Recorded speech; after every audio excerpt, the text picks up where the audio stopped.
Agora a nossa preocupação é entradas de massas de ar frio cada vez mais frequentes no decorrer do outono e do inverno, o impacto disso, a flexibilização das medidas de prevenção contra a Covid. Isso significa mais gente na rua, né, mais gente aglomerando, se encontrando, e aí os vírus todos juntos, a vacinação da gripe, que realmente ainda não está efetiva, a vacinação contra a Covid também atrasada. Ok, o que eu faço se eu ficar gripado? Como é que eu reconheço essas diferenças? Estou gripado ou peguei o vírus da Covid? É para ajudar você, nosso ouvinte da Climatempo, a discernir sobre essas coisas, a saber um pouco mais que sintomas você poderá ter, que nós estamos fazendo essa entrevista com o Dr. João Marcos Salge, pneumologista do HCOR. Dr. João Marcos, eu agradeço muitíssimo a sua disponibilidade. Então, nós temos aí agora, nesse final de abril, a primeira onda de frio realmente chegando aí com um pouquinho mais de força ao Brasil, né?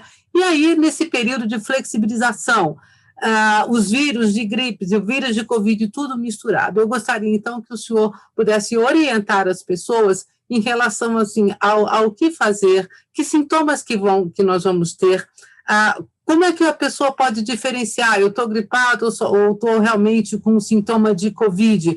Máscara, será que se eu ficar gripado eu vou precisar usar máscara dentro de casa? Uhum. Olá, eu que agradeço pelo convite, pela oportunidade, e de fato essa acho que é uma questão bastante relevante para esse momento pelo qual nós iremos passar em breve, né? Está chegando a estação estamos já no outono, chegando a estação das infecções respiratórias de inverno, e ela vai coexistir, vai se somar com a pandemia do coronavírus. E essa diferenciação com base em sintomas, ela é muito difícil. Eu diria que, na prática, até mesmo para o médico, os sintomas eles são muito parecidos, principalmente naquela fase inicial da infecção pelo coronavírus, em que os sintomas são sintomas de vias aéreas mesmo, então, ardor de garganta, espirros, eventualmente coriza, tosse, né, e isso se confunde absolutamente com os sintomas da gripe comum, né, da infecção pelo vírus influenza e pelos outros vírus respiratórios sazonais. Claro que o ideal, havendo a manifestação de sintomas, em primeiro lugar, se resguardar ainda mais, né, do que já tem sido recomendado, e procurar orientação médica, mesmo a gente sabendo que isso deve impactar num aumento pela procura do serviço de saúde, que já está bastante sobrecarregado nesse momento, né. A diferenciação definitiva, ela é feita com base nos testes, né, então aí tem, para você poder realmente diferenciar, precisa fazer os testes, existem os já amplamente conhecidos os testes para detecção do coronavírus, e existem aqueles testes para detecção de alguns vírus respiratórios, sobretudo a influenza, que é o H1N1 e outras variantes, que já são testes bastante difundidos de outras epidemias recentes pelas quais passamos. Então, nos serviços de emergência, muitos deles já têm a prática de fazer esse tipo de investigação e para poder se chegar num diagnóstico. Claro que aí, com a evolução do quadro, nos dias subsequentes, aí as particularidades da evolução clínica podem direcionar para um ou outro diagnóstico, mas numa primeira abordagem, essa diferenciação é importante.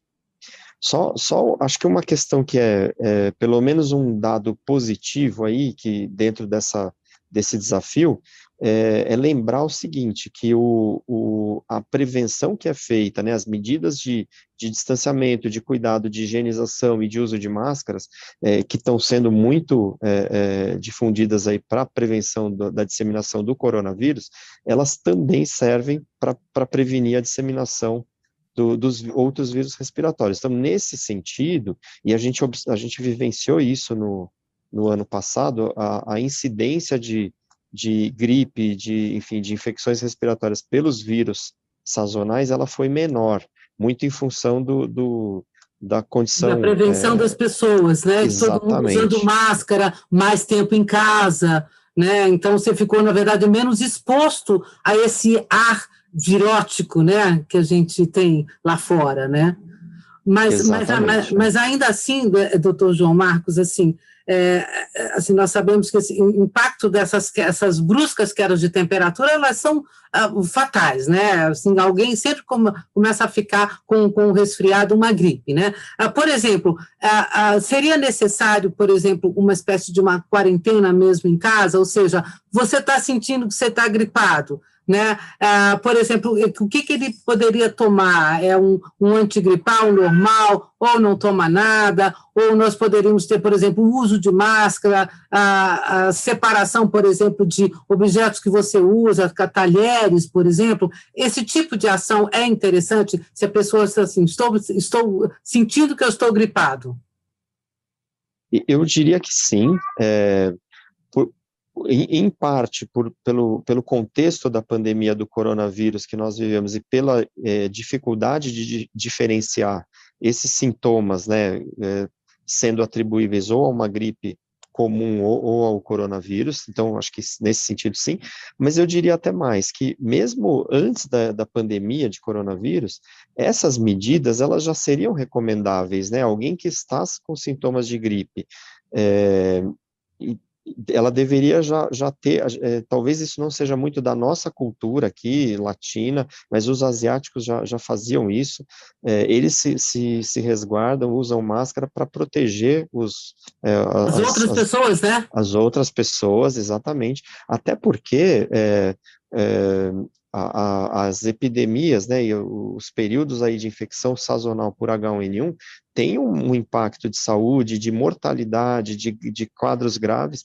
que também é absolutamente importante. Então, isso leva pessoas para UTI, gera, enfim, agravo a condições de saúde prévias. Então, talvez essa recomendação já valesse até antes da pandemia, e agora acho que mais do que nunca, né, vale esse cuidado na presença de sintomas, né, a pessoa está doente, ela não deve se expor ao contato com outras pessoas para conter a transmissão, né, seja do coronavírus, seja de outros vírus respiratórios. Dentro do que for possível de ser feito, né, das limitações, claro, você mora em casa com outras pessoas, então tem que adaptar ali, é muito difícil a gente ter uma fórmula que funcione para todo mundo, mas aí você tem que adaptar dentro da sua realidade aquilo que é possível e que seja efetivo. Uma pessoa, por exemplo, assim, mesmo uma coisa interessante, você mora, por exemplo, com pessoas idosas, né? Você é a pessoa responsável por pessoas idosas, é a pessoa que está, se você é aquela pessoa que sai mais para poder fazer alguma compra, né? Então, quer dizer, o seu uso de máscara talvez seja até mais importante, né? Primordial, mesmo sem estar gripada, sem nada, né? Porque é você que tem mais contato com o ambiente externo. Então, acho que esse resguardo é mais importante ainda, né?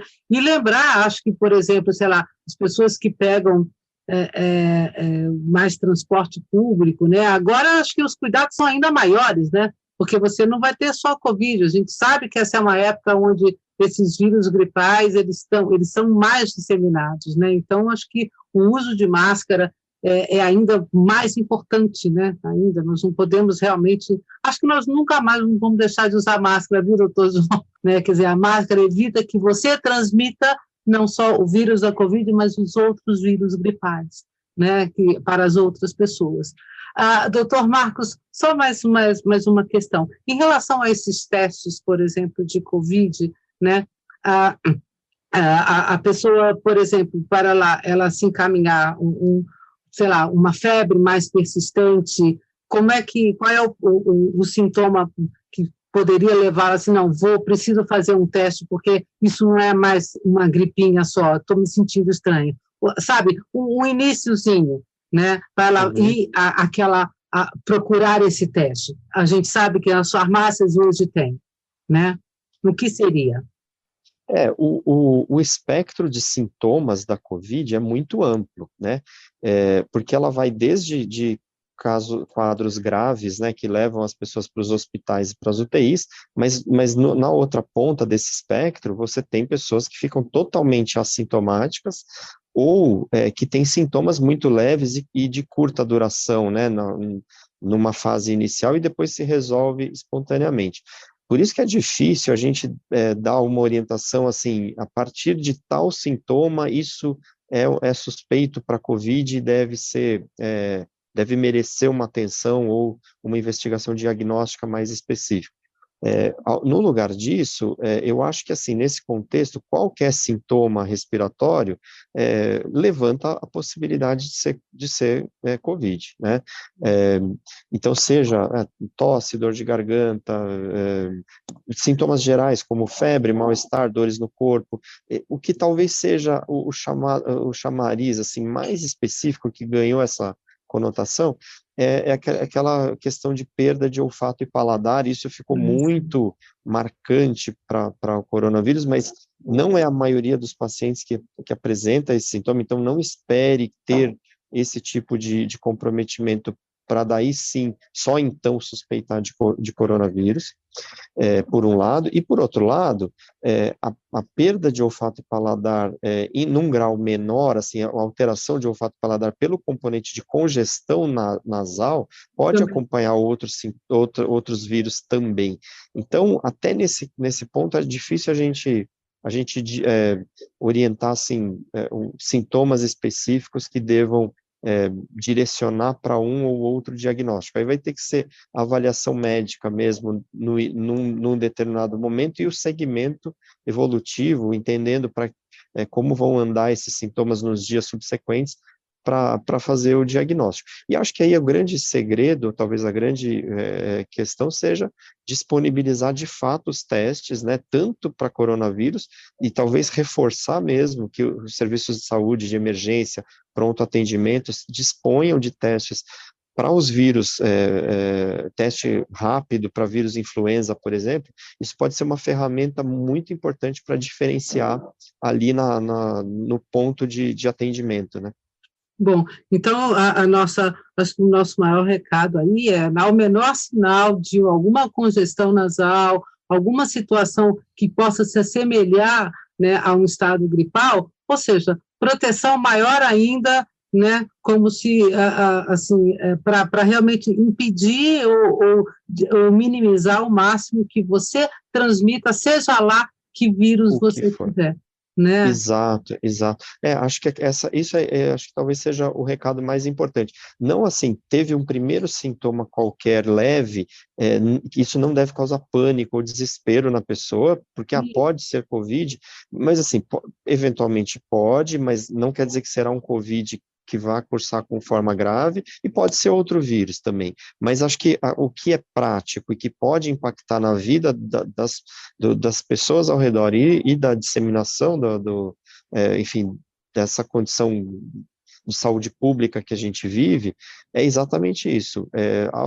Suspeitou, tome as medidas de precaução, proteja os seus, as pessoas próximas, isso até que o quadro se esclareça e, eventualmente, seja feita uma avaliação com um profissional de saúde. E acho que como prevenção, né, doutor João, João Marcos, hidratação, né, das vias aéreas superiores, né, porque quem já tem problemas respiratórios crônicos, agora nessa época que a gente tem de ar seco, né, quer dizer, com ar naturalmente com menos umidade, então aí o ressecamento a gente já sabe que é a primeira coisa que acontece, né. Então, acho que um recadinho, eu falo assim, olha, exato, tome ciência, né? Se você já tem problemas, então cuide-se mais ainda, né? Porque é a porta aberta, né?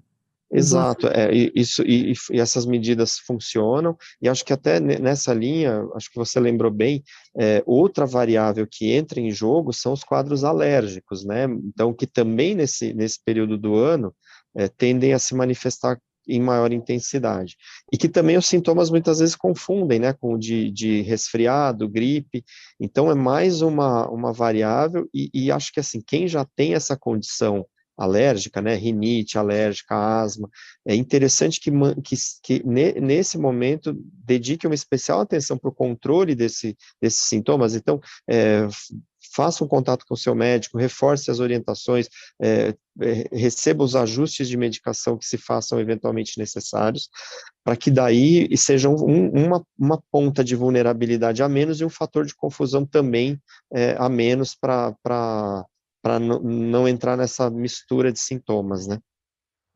Ok. Eu agradeço muito, então, a entrevista do Dr. João Marcos Salge, pneumologista do HCOR.